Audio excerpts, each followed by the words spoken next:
Mutual inductance.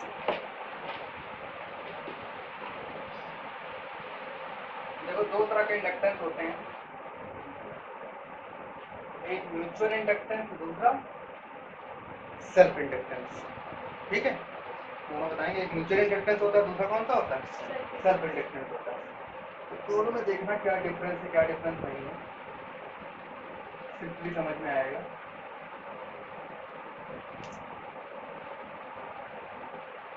Mutual inductance में हमने क्या किया, जैसे मान लो कॉइल ले ली हमने, दो कॉइल ले ली, एक कॉइल हमने ऐसे बना दी,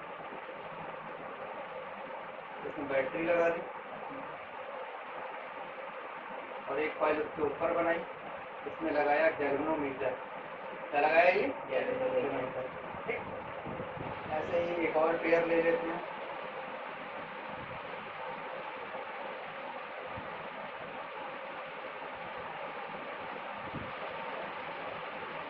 जैसे पहले से ही ये करंट फ्लो कर रहा है,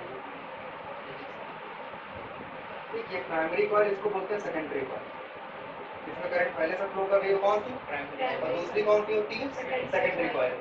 ठीक है, ये प्राइमरी कॉइल, वो सेकेंडरी कॉइल, इसको 1 से लिख लेते हैं I1, इसमें नंबर ऑफ टर्न्स जो होंगे वो N1, इसमें नंबर ऑफ टर्न्स N2 ले लेंगे। ठीक, अब देखो, अब ये जो करंट है ये तुम्हारी मेन करंट है।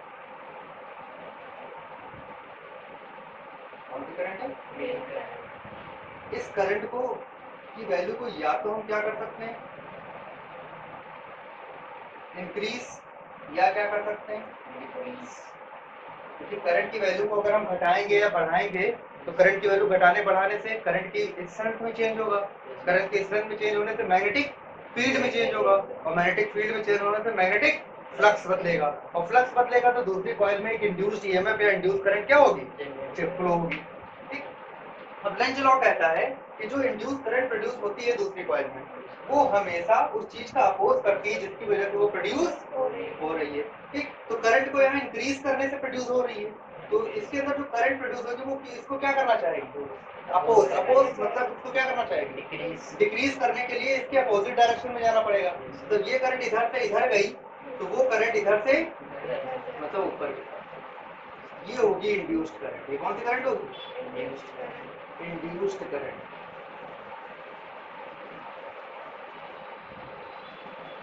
इसमें करंट को क्या कर रहे हो, तो इसके अंदर जो करंट प्रोड्यूस होगी वो क्या करना चाहेगी, तो उसी की डायरेक्शन में फ्लो होगी, मतलब इधर, मतलब ऐसे से ऐसे जाएगी,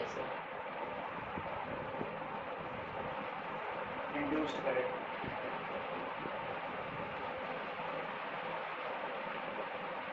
समझ में आया, तो मतलब एक कॉइल के अंदर करंट को चेंज करने से या एक कॉइल की मैग्नेटिक फील्ड को चेंज करने से दूसरे कॉइल के अंदर एक इंड्यूस करंट डेवलप हो रही है।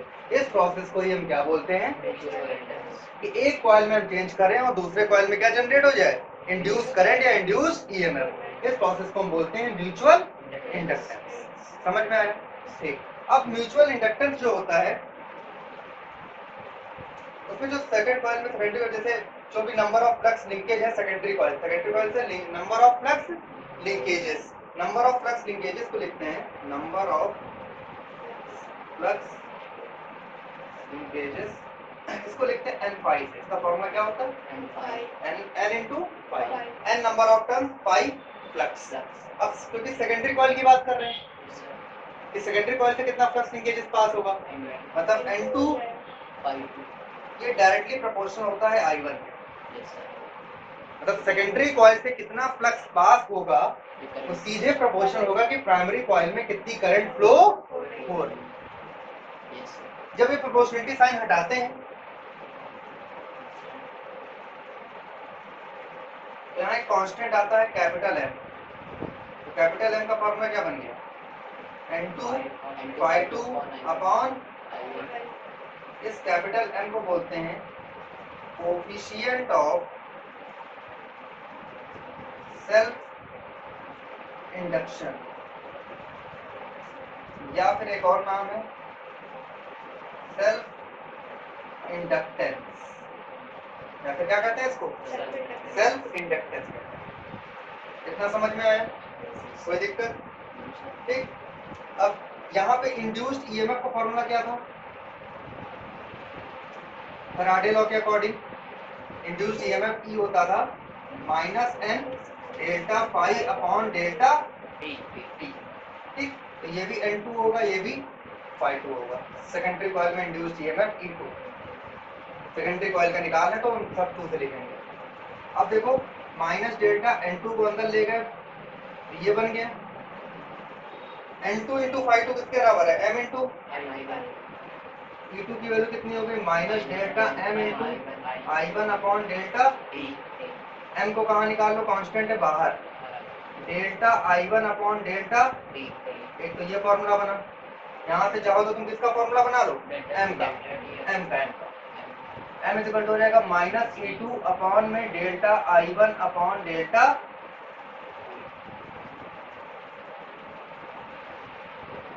Delta I1 upon delta T, इसके अपॉन में चला जाएगा। ये है तुम्हारा पूरा क्या? Mutual inductance. फिर से देख लो एक बार म्यूचुअल इंडक्टेंस। इसमें हमको कितनी कॉइल लेनी है? एक में पहले से करंट फ्लो होगी, उसको प्राइमरी बोलेंगे, जिसमें इंड्यूस्ड होगी उसको सेकेंडरी वाले के सारे टर्म्स को 2 से लिखेंगे, प्राइमरी वाले के सारे टर्म्स को 1 लगा के लिखेंगे। ठीक, अब अगर प्राइमरी कॉइल में करंट की वैल्यू को इंक्रीज या डिक्रीज करते हैं, चेंज करते हैं, तो सेकेंडरी कॉइल में एक इंड्यूस करंट डेवलप, जिसकी डायरेक्शन हमेशा इसको अपोज करने को रहती है। ठीक है, अब डायरेक्शन निकालना मैंने बताया है। अब नंबर ऑफ फ्लक्स लिंकेजेस होता है N इंटू फाई। अब सेकेंडरी कॉइल से कितना फ्लक्स लिंकेजेस पास होगा वो डिपेंड करेगा प्राइमरी कॉइल की करंट पे, मतलब N2 phi 2 proportional to I1।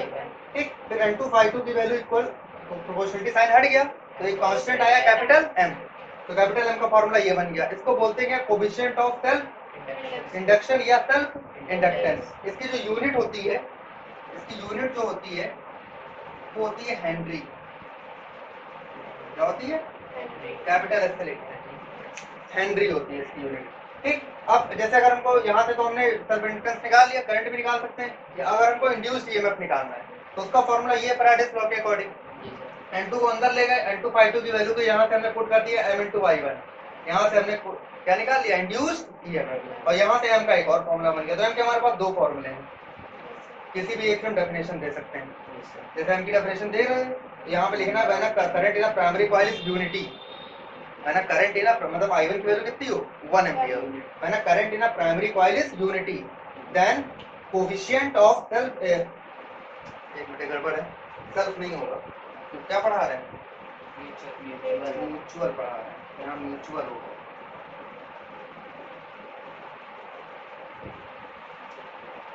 When a current in a primary coil is unity, then coefficient of mutual inductance is equal to the number of flux linkages passing through secondary coil.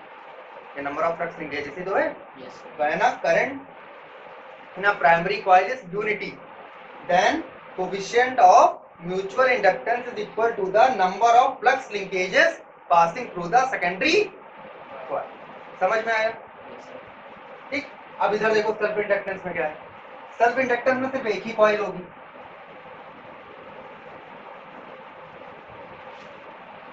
दोनों देख लो फिर लिखना। इसमें तो पहले से ये current flow कर रही है, ये आपकी मेन करंट है, इसमें अब 1 और 2 कुछ नहीं होता, क्योंकि एक ही कॉइल होती है। ठीक है,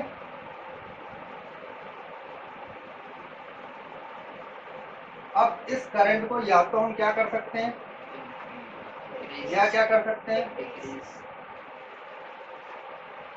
इंक्रीज करेंगे, तो इसी कॉइल के अंदर एक इंड्यूस करंट प्रोड्यूस होगी, जो इसको क्या करना चाहेगी, जो इसके अपोजिट डायरेक्शन है, मतलब इस साइड जाएगी। ये होगी किसकी डायरेक्शन? आई इंड्यूस की डायरेक्शन। और इसको डिक्रीज कर रहे हैं तो इसकी वैल्यू को बढ़ाना चाहेगी तो उसी डायरेक्शन में जाएगी, ये आई इंड्यूस्ड की डायरेक्शन होगी। फिर वैसे ही सेम काम, ऐसे ही प्रोसेस पूरा वही करना है। ठीक, अब नंबर ऑफ फ्लक्स लिंकेजेस जो पास करेंगे, मतलब क्या?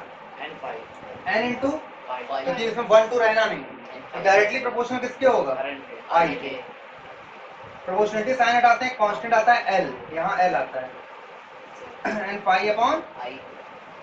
इस L को बोलते हैं कोएफिशिएंट ऑफ सेल्फ इंडक्शन,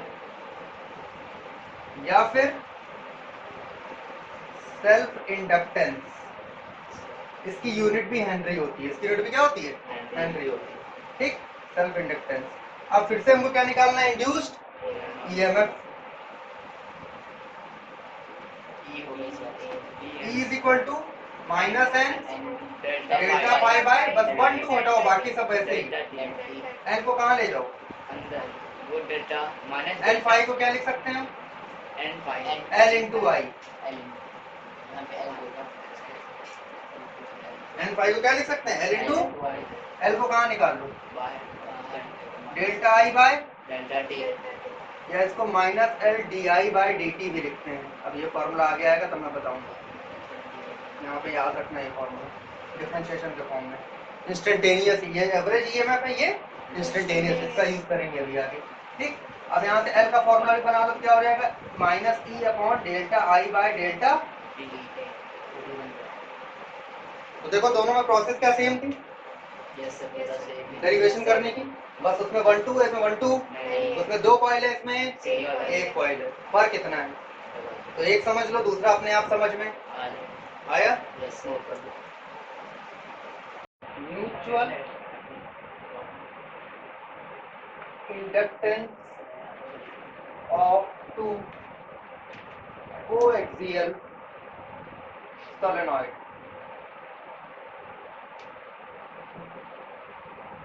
और एक होता है सेल्फ इंडक्टेंस ऑफ सोलेनॉइड। अगर दो सोलेनॉइड है तो क्या निकलेगा, म्यूचुअल इंडक्टेंस। एक सोलेनॉइड है तो क्या निकलेगा, सेल्फ इंडक्टेंस। सिंगल में सेल्फ होगा, दो होंगे तो म्यूचुअल है। ये भी एक जैसी डेरिवेशन है, एक करेंगे दूसरे में 1 2 हटाएंगे, अपने आप आंसर एक सीखो, दूसरी अपने आप सीख जाओगे।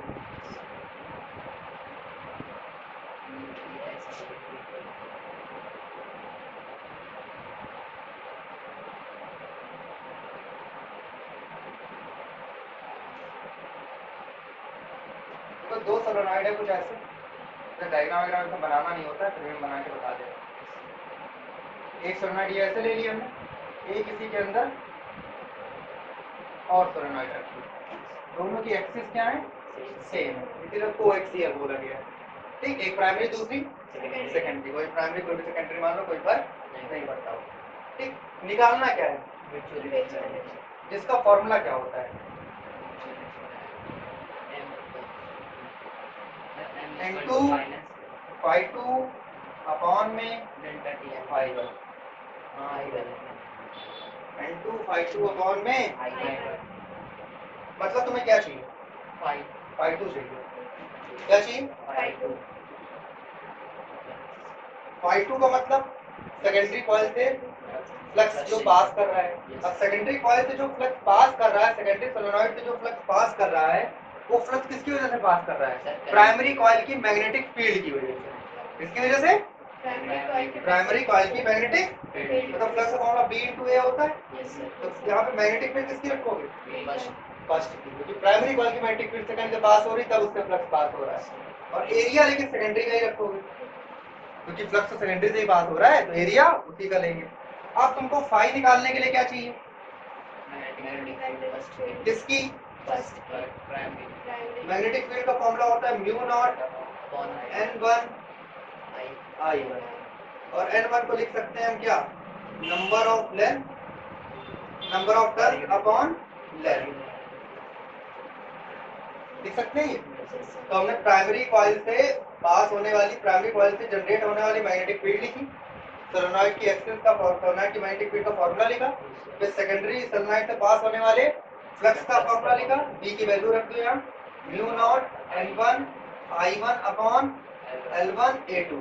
फिर हमने कोएफिशिएंट ऑफ म्यूचुअल इंडक्टेंस का फॉर्मूला लिखा, यहाँ phi2 की वैल्यू रखी, N2 mu naught N1 I1 A2 upon में I1 से I1 क्या हुआ, और एक L1 बच गया। तो कैपिटल M का फॉर्मूला क्या मिला, mu naught N1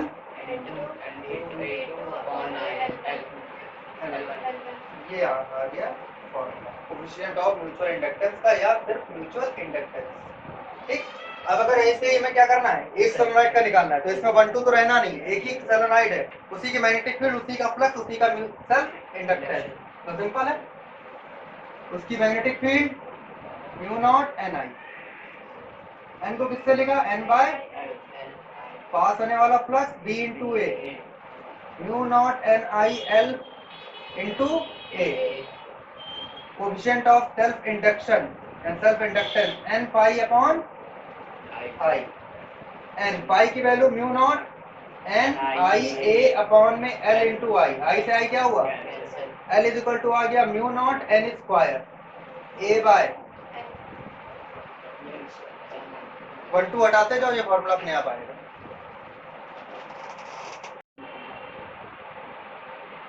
energy store in stored potential energy stored in the inductor। अरे पोटेंशियल लिखो या समझ लो, ऐसी मत लो। किसी भी इंडक्टर के अंदर कितनी पोटेंशियल एनर्जी स्टोर होती है।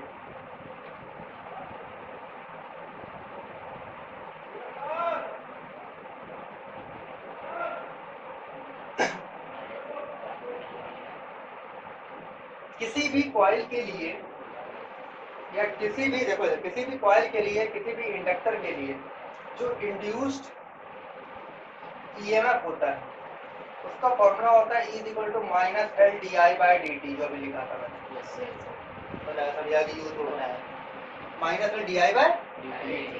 ठीक, अब अगर हमें वर्क करना हो, dq चार्ज को मूव कराने के लिए कुछ ना कुछ क्या करना हो, वर्क करना हो, dw work to move charge dq, तो फॉर्मूला होगा dw = E × dq by v × dq होता है v, पोटेंशियल डिफरेंस, यहाँ पे वही v की जगह क्या होगा, और साथ में कौन सा साइन आएगा, माइनस साइन, इसलिए आता है क्योंकि ये इंड्यूस्ड ईएमएफ हमेशा उसको अपोज करता है, अपोज करता है तो उसकी अपोजिट डायरेक्शन में, इसको बैक ईएमएफ भी कहते हैं। क्या कहते हैं इसको, बैक ईएमएफ, इससे निगेटिव डायरेक्शन में होता है हमेशा, अपोजिट डायरेक्शन, इसमें माइनस साइन आया। अब इस वाली ई की वैल्यू यहाँ क्या कर दो, L D I D Q by dt क्या होता है, करंट, तो dw = हो गया क्या, L I into net work done निकाल लो, तुम पूरे को क्या कर दे, एल कांस्टेंट है बाहर निकालो, आई इंटू 0 से लेके मान लो टोटल करंट आई है, डब्ल्यू का इंटीग्रेशन डब्ल्यू, इसका हो जाएगा एल आई स्क्वायर बाय 2, तो वर्क डन का फॉर्मूला आया हाफ एल आई, यही वर्क डन किस फॉर्म में स्टोर हो जाता है, पोटेंशियल एनर्जी के फॉर्म में, तो इसकी पोटेंशियल एनर्जी का फॉर्मूला है हाफ एल आई स्क्वायर।